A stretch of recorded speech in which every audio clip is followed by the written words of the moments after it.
Good morning. Welcome to today's Bodhi Day service. Bodhi Day, of course, as you know, is a day of enlightenment. The experience of Shakyamuni Buddha, whose life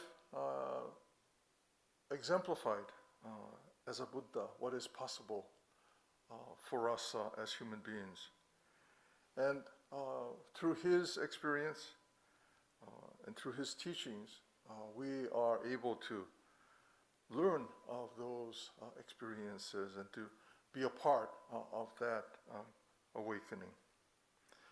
We are fortunate to have a guest speaker this morning joining us from, I think he's maybe in the Oakland area. I didn't think about. I kind of associate Endo Sensei with headquarters and with Oakland Buddhist Temple. But before we hear Endo Sensei, we'll begin this morning's service with Sambujo, and if you please join in the reading of Junirai.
Will you please join now in the reading of Three Treasures.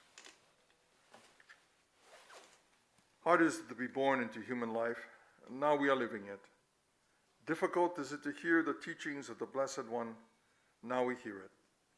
If we do not realize the truth in this life, when will it be realized? Let us reverently take refuge in the three treasures of the truth. I take refuge in the Buddha. May we absorb ourselves in the principle of the way to enlightenment and awaken in ourselves the supreme will. I take refuge in the Dharma. May we be submerged in the depths of the doctrine and gain wisdom as deep as the ocean. I take refuge in the Sangha. May we live in harmony in the great assembly as disciples of Buddha and be freed from all hindrances, becoming units of true accord in a life of harmony, in a spirit of universal oneness, freed from the bondage of selfishness. Even through ages of myriads of kalpas, hard is it to hear such an excellent, profound, and wonderful doctrine.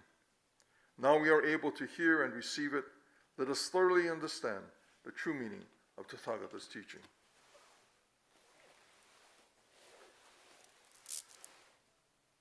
Namo Amida Butsu. Namo Amida Butsu. Namo Amida Butsu. Namanda. Once again, good morning. And I'd like to introduce our guest speaker for this morning, Reverend Michael Endo. Reverend Endo is a long-time participant in the BCA, really. He grew up in the Oakland Buddhist temple where his parents were very active. When I was there, he was still a very young boy, but very involved in and interested in what was taking place in the temple. He has served 4 bishops, beginning with Reverend Watanabe, Reverend Ogui, Reverend Umezu, and now Reverend Harada. He has served in the capacity of secretary to the bishop, as well as executive director, executive assistant to the bishop. He is a teacher or master of in the Ohara school. Well, it's a kind of a branch. He was explaining that it's not Ohara school of flower arrangement, but a school that is a branch of, I think, that his father was a teacher of in flower arrangement. But he has credentials. He's certified in that school of flower arrangement. He is also a tea certified in tea ceremony in the Urasenke school of tea ceremony.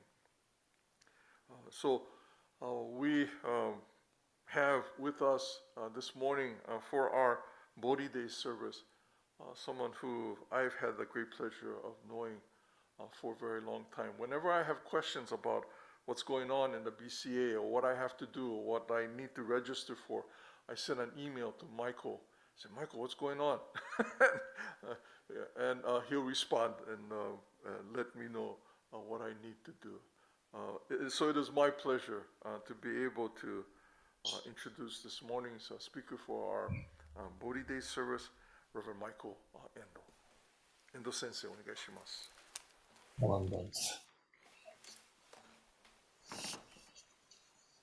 Thank you. Sakamoto Sensei.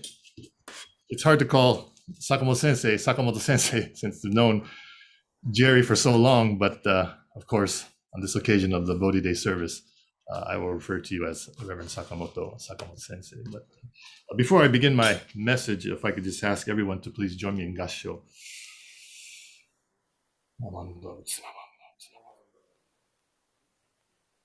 The Buddha's regard for each sentient being with the eyes of compassion is equal, as though each one were the Buddha's only child. Namandavats, namandavats, namandavats, namandavats.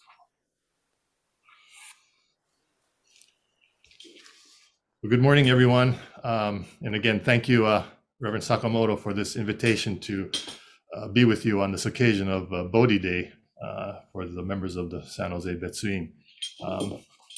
Reverend Sakamoto approached me, I think it was the beginning of this year, to join you for your Bodhi Day service. And at that time, we were talking and hoping that I'd be able to come down to San Jose Betsuin and join you in person for your service. But as we can see, the coronavirus continues to plague our lives, affect our lives.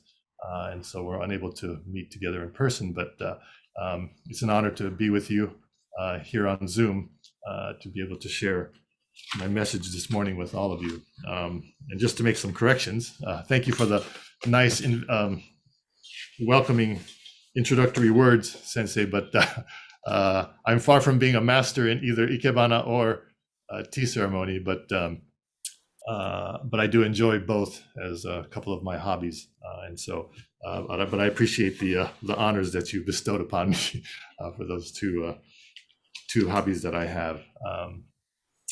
So anyway, this morning, as Sensei mentioned, we are observing Bodhi Day, and I've prepared a PowerPoint. I'm not very technically savvy, but let's see if this works. I hope it does. Let's see. Hold on one second, everyone. Okay. I hope everybody can see this. So this morning's talk, I've titled "The Buddha's Enlightenment and the Cascading Chrysanthemum." And the cascading chrysanthemum, this will become clearer, of course, as my talk moves forward. But anyway, this morning, we are observing Bodhi Day, the day Prince Gautama Siddhartha realized enlightenment, as Sakamoto Sensei mentioned in his opening remarks. At the age of 29, sitting in deep meditation under the Bodhi tree, Prince Gautama vowed not to move until he attained enlightenment. And it was on December 8th that Gautama Siddhartha was born as Shakyamuni Buddha, the enlightened one. So when we think about the Buddha's enlightenment, we wonder, well, what is enlightenment? What does it mean for us? And so Prince Gautama Siddhartha, having attained enlightenment, the now Buddha realized three important things in his life. First, he was able to see with a deep insight his own life and that of all beings. This meant that he now knew who he was and who all others were in the past. Second, he was now able to see and understand the lives of all creatures, of all living beings. And third, of course, he realized the Four Noble Truths. One, the truth of suffering in life, Two, the truth of the cessation of suffering, the cause of suffering, the truth of the cause of suffering. And three, the truth of the cessation of suffering. And four, the truth of the path that leads to this cessation of suffering. And of course, the Eightfold Noble Path. But for us as human beings today, what does this mean? Well, the Buddha's achievement of enlightenment meant that he was able to get great insight into and understand the truth about life. He was able to see this now from a totally different perspective. Having attained enlightenment, the Buddha no longer had desires or cravings that often lead to our suffering. The greed and anger were no longer an issue. the truth of human existence and the inevitable nature of death or impermanence was no longer something to fear. And it was the middle way or middle path of life in which one lives without going to the extremes of extravagances or living a harsh life without basic necessities. And so, as I mentioned in the beginning, I've titled this talk, The Buddha's Enlightenment and the Cascading Chrysanthemum, or we could call it the Kiku Bonsai. Kiku is chrysanthemum in Japanese, but the Kiku Bonsai. And the reason why I decided to speak on this today was as I was preparing for today's Bodhi Day service, going grocery shopping and things like that at Safeway or Whole Foods or wherever it may be. I noticed that with the fall season, there were a lot of chrysanthemum flowered pots being sold in a lot of these grocery stores. And it reminded me during the season that we had one of our members at the Oakland Temple years ago. He's now passed on, but Mr. Tom Nakagawa, who resided in Concord, longtime member of our church, but he was by trade, he was a jeweler, but one of his hobbies was to do this, what is called Kengai Kiku Bonsai, chrysanthemum bonsai, and the name is Kengai. And so the picture you see on the frame here, this is Kengai. And if you notice these chrysanthemums, plants, flowers, bonsai, these are all from, if you look at the pot where these flowers are emerging from, it's just one stem. And from that one stem of the flower, he was able to develop this form of chrysanthemum that just flows down, cascades, in other words, down from towards the ground with all of these flowers. Just from one stem, he was able to nurture these chrysanthemum. But anyway, this is why I titled today's talk. And this is a story I wanted to share with you that kind of reflected this Kiku Bonsai. So one day, a minister was visiting one of his members' homes for a memorial service. And as he approached the member's front door, he noticed a beautiful cascading chrysanthemum bonsai flower set on a table near the door. "What a beautiful chrysanthemum bonsai it is," the minister said to his member. "Well, thank you very much, Sensei," the member replied. "I was very fortunate. I recently entered this flower in a local show, and it won a special entry award for its beauty." The member then showed the minister to the family obutsudan, where the sensei proceeded to conduct the memorial service. And after the memorial service, the minister asked the member, "I have a favor I'd like to ask you." And the member asked, "Well, what is it?" Well, the minister explained, "I would love to borrow that beautiful flower at your front door. We have a major service coming up at the temple soon, and I would love to display that beautiful flower in the hondo in front of Amida-sama for all of the members to see and to admire." The minister thought for sure that the member would be more than happy to lend the bonsai flower to him to display and to share with his members at the temple. But the member replied, "Thank you very much for asking, Sensei, but I cannot allow that." "Why is that?" the minister asked. "I feel very honored that my flower won the specialty entry award in the show," the member went on to explain. "But as I think about it, my flower was awarded that honor only because of a few people's personal and limited views and opinions." And the member continued, "To place this flower in front of Amida Buddha, who places no points or values on anyone or anything, who does not rank people or things according to how good or how not good they are, and who does not judge or compare one person to another, and accepts all things just as they are without discrimination, would only be embarrassing and an insult." So in the end, after the member and the minister had this conversation, the member ended up giving the sensei another similar flowering chrysanthemum to take to the temple.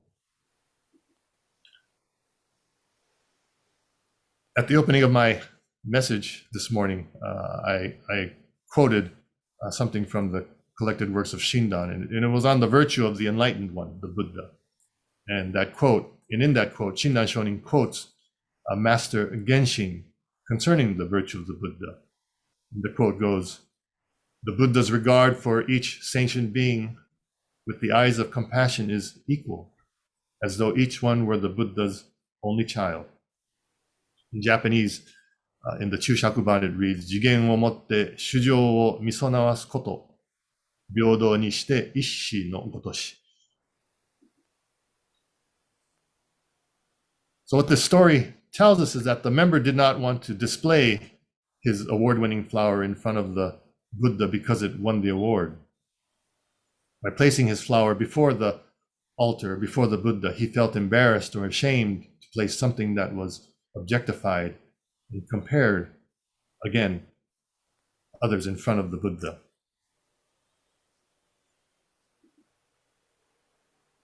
You know, a number of years ago, at the San Jose Betsuin, there was a guest speaker invited by the BCA to give lectures throughout BCA, and his name is Reverend Chiko Naito. Some of you may know Kiyoshi and Tazuko Naito, or maybe Jane Naito, but it's a relative of theirs in Japan. And Reverend Naito is known as a Kangaku, one of the highest doctrinal scholars or authorities of our Jodo Shinshu Honganji-ha school of Buddhism.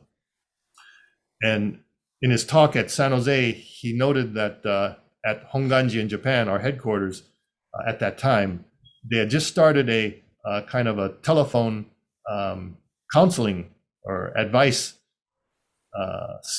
program for people to call in who may be having some problems or issues or just questions that they'd like to raise with somebody. And so he was saying that as one of the advisors to those that are handling the telephone calls that were coming into Honganji, he said that one of the hardest questions to answer that people were asking when they called in was, they call into the Honganji telephone program and they say, well, what is Buddhism? The simple question. And I think Reverend Sakamoto, Reverend Mikame can attest to this, but I think for all of us, it is probably one of the most difficult questions for us to answer, even though we're ministers. But I remember when Naito Sensei gave this talk at San Jose Betsuin, and he raised this question. He said that what he told the staff on this telephone service that the Honganji was providing, he says, Buddhism is to nurture in oneself the eyes to be able to see all things and all matters in life with truth and sincerity. 物事を正しく見る目を身につけること。He said this at that talk, and I've never forgotten it. I can't remember how many years ago it was, Naito Sensei, when he came to speak at San Jose Betsuin, but I'll never forget this quote that he said, this is what Buddhism is, to nurture in oneself the eyes to be able to see all things and matters in life with truth and sincerity. And I believe this is what the enlightenment experience by the Buddha is all about. To have the eyes like the Buddha. If we as human beings had the inner eyes to be able to see things, all things truly and honestly as they are, can you imagine how much peace we could have in this world? But it is because we are not able to nurture those eyes that I think we as human beings suffer.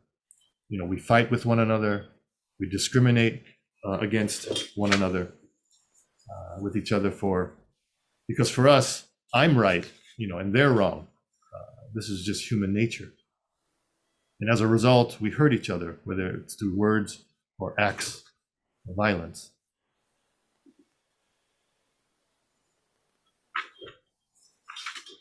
Oh, excuse me, just trying to miss my notes here. But when we think of it in those terms, we look at the violence that's taking place in our daily lives today. Many of us have turned to the news and we've seen what happened to one of our fellow Dharma friends, Officer Kevin Nishita, longtime member of Mountain View Buddhist Temple. And I was speaking to one of my friends, Brian Nagata, and he recalled Kevin. I guess Kevin grew up in the Marysville, I believe, area, or somewhere up in Northern Cal. And he remembered Kevin at some of the YBA events, many decades ago. But we see the violence that took Kevin's life because of this kind of not having the eyes of the Dharma, of the Buddha, to be able to see things and to appreciate things simply as they are. So this is why we turn our hearts and ears to the Dharma, to listening to the teachings of the Buddha.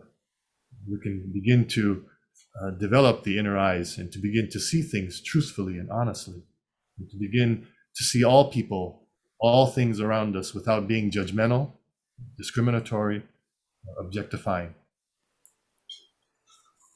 And by doing so, we're able to live a life of love and acceptance and equality, as opposed to a life of hatred and violence. As retired BCA minister, Reverend George Shibata, stated on Siddhartha's attainment of enlightenment, it is the Buddha who has realized the universal truth and can see the true nature of all existences and phenomena as they are.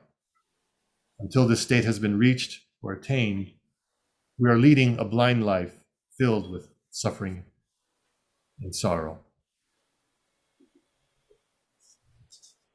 And that's why it's important for us to remember the virtue of the Buddha and remember the words of Shinran Shonin as he reflected on one of his teachers, the Master Genshin.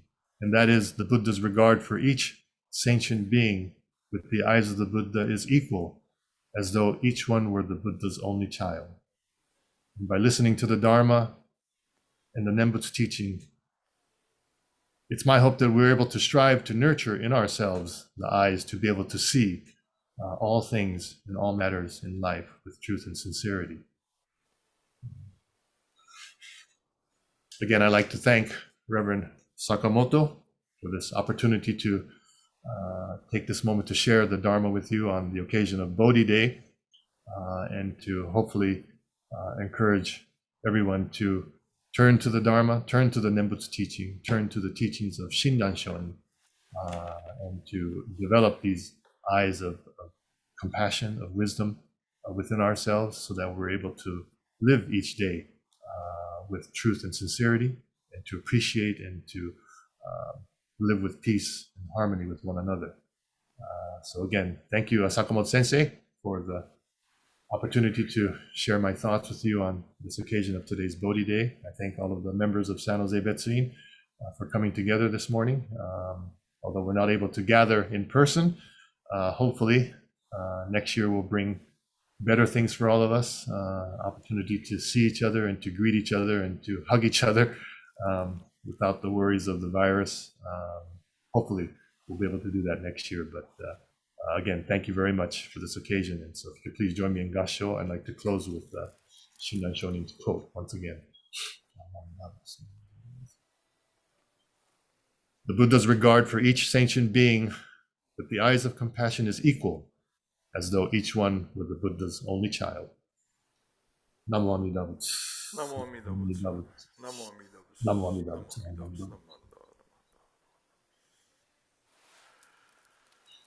Thank you so much, Endo Sensei. Thank you. Wonderful message.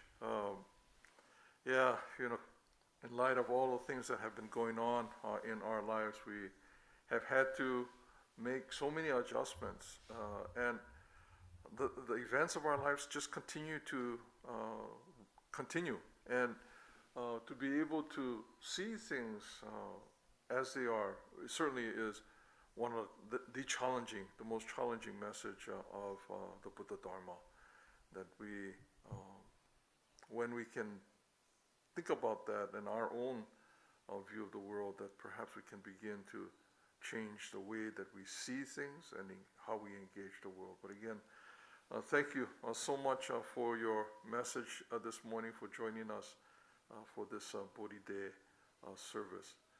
I hope you have continue your work with the BCA. Hope we'll have another opportunity sometime in the future to be able to, like you say, to be able to hug again and be in each other's presence and enjoy the fellowship that is so much a part of who we are as a Sangha. Again, thank you so much for your message this morning. And to those who have joined us for this morning's service, thank you for being a part of today's Bodhi Day service. We appreciate your presence, your participation. As we conclude this morning Bodhi Day service, again, we appreciate your participation. Next week, we return to kind of our regular services with our Dharma School service at 9:30 and our 10:10 adult English service. Please come and join us for that. The holidays are coming up. We already started that holiday season, but New Year's Eve, 7:30 here at the Betsuin, we'll continue to have Joy IS service and our Shishoye service on the 1st of January. We'll observe a New Year's Day service. Thank you again, everyone, for joining us this morning. And once again, Endo Sensei, thank you so much for your message this morning. As we conclude, will you please join in Gassho and Nembutsu? Namo Amida Butsu. Namo Amida Butsu. Namo Amida Butsu. Namo Amida Butsu. Namo Amida Butsu. Namo Amida Butsu. Thank you, everyone. Thank you. Thank you, Sensei. Happy holidays, everybody. Absolutely. Thank you. Thank you. Thank you.